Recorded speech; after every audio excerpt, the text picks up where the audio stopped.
Hello मित्रों, मैं मानवेंद्र आपका पुनः हार्दिक स्वागत, हार्दिक अभिनंदन करता हूं निर्माण एकेडमी के इस ऑनलाइन प्लेटफॉर्म पर। तो मित्रों, आज हम चर्चा करेंगे डिजीज वाले टॉपिक पे कि डिजीज वाला जो टॉपिक है यानी जो रोग वाला टॉपिक है उसमें कौन कौन से महत्वपूर्ण क्वेश्चन पूछे जा सकते हैं। तो देखिए, हमारा जो पहला क्वेश्चन है वह है एड्स के प्रमुख लक्षण कौन कौन से होते हैं। तो देखिए, किसी भी व्यक्ति को अगर एड्स होता है तो इसमें सिंपल पॉइंट है कि एड्स हुआ यानी आप सभी को पता है एड्स हुआ तो इसमें एचआईवी जो है वह बॉडी के अंदर इंजेक्ट हो जाता है। एचआईवी जो है वह इंजेक्ट होने के कारण इसमें एक तो सबसे पहले टी लिम्फोसाइट जो होती है उसकी संख्या कम हो जाती है, उसके साथ ही वेट लॉस होने की समस्या रहती है, दस्त लगने की समस्या रहती है, लंबे समय तक बुखार का बनार होता है। अब सिंपल पॉइंट है कि बॉडी के अंदर अगर कोई भी इंफेक्शन हुआ है तो बुखार का आना बहुत ही सामान्य लक्षण माना जाता है। तो इसमें बुखार भी बना रहता है और इसमें वेट भी लॉस होता रहता है। तो एड्स के प्रमुख लक्षण कौन से? तो इसमें ये भी होता है, इसमें बुखार का आना भी होता है और वजन का कम होना भी होता है। तो इसका आंसर क्या हो जाएगा? उपरोक्त सभी।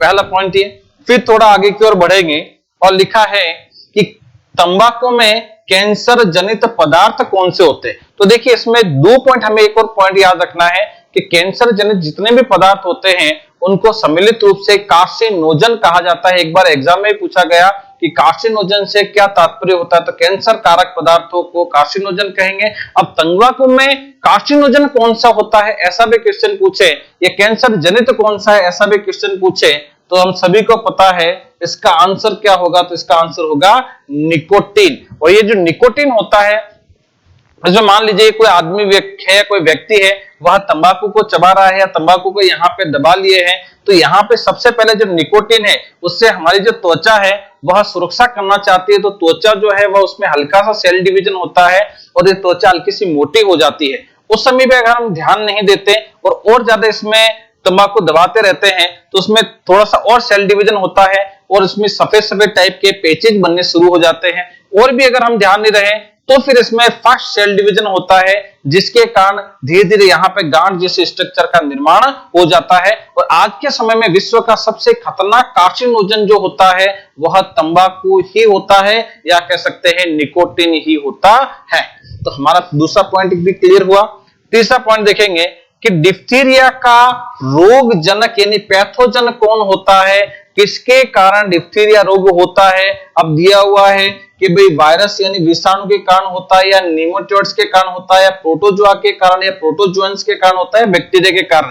तो देखिए, डिप्थीरिया जो होता है वह होता है बैक्टीरिया के कारण, और बैक्टीरिया को ही हिंदी में कहा जाता है जीवाणु। अब एक पॉइंट में आपको और बता दूं, अगर क्वेश्चन पूछा जाए कि बताइए जीवाणु जनित रोग कौन कौन से होते हैं, तो इसके लिए एक फॉर्मूला भी है। फॉर्मूला है गोटिन्यूसिडिप्लेकर। फॉर्मूला क्या है? तो फॉर्मूला हमने याद किया, गोटिन्यूसिडिप्लेकर क्यों करना है? क्योंकि काली ट्रेन में ताई तपे है। काली ट्रेन में ताई तपे है, ये क्लास में हमने फॉर्मूला याद किया था। और लास्ट पॉइंट इसमें 8। अब देखिए, जितने भी रोग है ये सब जीवाणु जनित है। गो का मतलब गोनोरिया, टी से टिटनस, न्यू से न्यूमोनिया, सी से सिफिलिस, डी से डिप्थीरिया। तो डिप्थीरिया किससे जनित है? तो यह जो जीवाणु जनित है। प्लेग से प्लेग, कर से कुष्ठ, काली से काली खांसी, ट्रेन से ट्रेंच फीवर, में से मेनिंजाइटिस। मेनिंजाइटिस जो है वह बैक्टीरिया के कारण भी होता है, वायरल मेनिंजाइटिस भी होता है, दोनों के कारण। टाई से टाइफाइड, तपे से तपेदिक, हे से हेजा, ए से एंथ्रेक्स और टी से ट्रेकोमा। उसमें एक और भी टाइप का क्वेश्चन पूछा जाता है कि पूछ लिया कि निम्न में से जीवाणु जनित रोग नहीं है। जैसे आ में दे दिया प्लेग, ब में दे दिया टाइफाइड, स में दे दिया इसमें काली खांसी, और द में इसमें दे दिया डेंगू। तो डेंगू यहाँ पे दिखाई दे रहा है क्या? डेंगू यहाँ पे नहीं है। इसका मतलब डेंगू है वह जीवाणु जनित रोग नहीं है, वह किसी अन्य जनित होगा।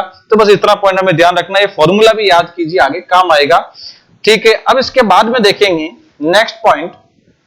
यहां पे देखा कि किसके रोगियों में हुडकिंसन के दांत पाए जाते हैं। तो किसके रोग में पाए जाएंगे? तो सिंपल पॉइंट है, इसका आंसर जो है वह होगा सिफिलिस। क्या होगा? इसका आंसर रहता है सिफिलिस। अब एक पॉइंट है सिफिलिस के बारे में कुछ जानकारी लेंगे। देखिए कि सिफिलिस जो है वह यौन रोग होता है। इस यौन रोग पे इनमें जो यौन अंग है, सेक्स ऑर्गन है, वहां पे सफेद तथा लाल लाल टाइप के स्पॉट भी बन जाते हैं।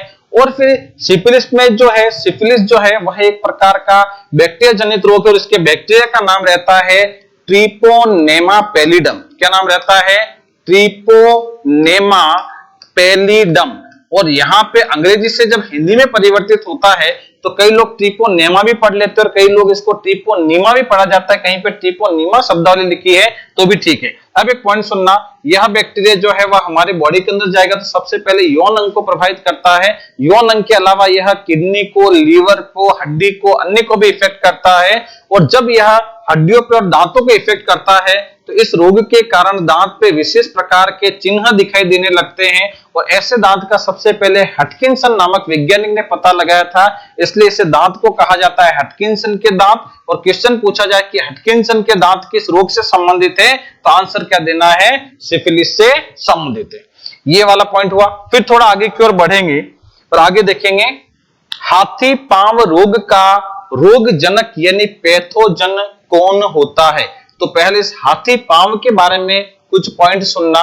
हाथी पांव जो रोग होता है उसमें हम ऐसा याद करेंगे कि एक कृमि, ये कृमि जनित होता है, तो हम कहेंगे एक कृमि जिसका नाम होता है वुचेरेरिया बेनक्रॉफ्टी। क्या नाम होता है? वुचेरेरिया बेनक्रॉफ्टी। यह कृमि जो है वह एक मच्छर में पाया जा सकता है।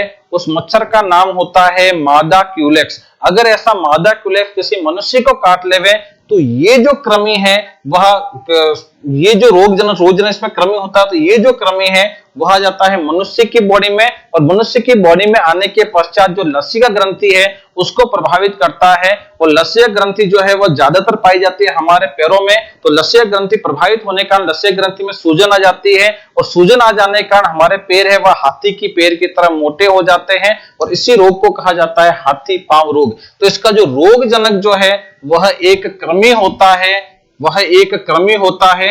और कृमि का नाम क्या होता है? तो कृमि का नाम होता है वुचेरेरिया बेनक्रॉफ्टी। सिंपल आ पॉइंट है। फिर थोड़ा सा आगे की ओर बढ़ेंगे, नेक्स्ट पॉइंट देखेंगे नेत्रों से संबंधित रोग निम्न में से कौन सा है। तो इनमें अगर देखेंगे तो ये जो ट्रेकोमा है, ट्रेकोमा नेत्रों से संबंधित रोग होता है जिसमें कि नेत्र जो होते हैं, आंखें जो होती है उसके ऊपर यहाँ पे सूजन आ जाती है, स्वेलिंग हो जाती है और आंखों में जो है वह जैसे धारियों जैसी संरचना है वह भी दिखाई देने लगती है। तो इसका आंसर ट्रेकोमा रहेगा। फिर थोड़ा आगे की ओर बढ़ेंगे, हड्डी तोड़ बुखार किसे कहा जाता है। तो हड्डी तोड़ बुखार उसे कहेंगे जिसमें हड्डी बहुत अधिक तेज दर्द होती है। और तेज सबसे ज्यादा हड्डियां जो है वह दर्द होती है डेंगू में। किसमें होती है? डेंगू में होती है। अब डेंगू के बारे में कुछ अन्य जानकारी भी देख लिए। यह डेंगू जो है वह एक वायरस जनित रोग होता है। उसके वायरस का नाम होता है आर्बो वायरस। क्या नाम होता है? Arbo virus. इस आर्बो वायरस से पाया जा सकता है एक मच्छर में, उस मच्छर का नाम होता है मादा एडिज। अगर ऐसी मादा एडिज जिसमें आर्बो वायरस पाया गया हो और फिर वह मादा एडिज काटती है किसी मनुष्य को, तो यह जो आर्बो वायरस है मनुष्य की बॉडी में आ जाता है और मनुष्य की बॉडी में आने के बाद में प्लेटलेट्स को प्रभावित करता है और प्लेटलेट्स की संख्या में कमी हो जाती है। अगर प्लेटलेट्स की संख्या बहुत ही कम हो जाए तो जो इंटरनल ऑर्गन जो होता है उसमें ब्लड का रिसाव शुरू हो जाता है और आंखों से भी ब्लड का रिसाव हो सकता है, कानों से ब्लड का रिसाव हो सकता है, व्यक्ति की डेथ हो सकती है। और इस रोग में हड्डी में बहुत तेज दर्द होता है, इसलिए इस रोग का नाम दिया गया हड्डी तोड़ बुखार। तो हड्डी तोड़ बुखार किसे कहा जाता है? तो आंसर क्या हो जाता है? डेंगू को कहा जाता है।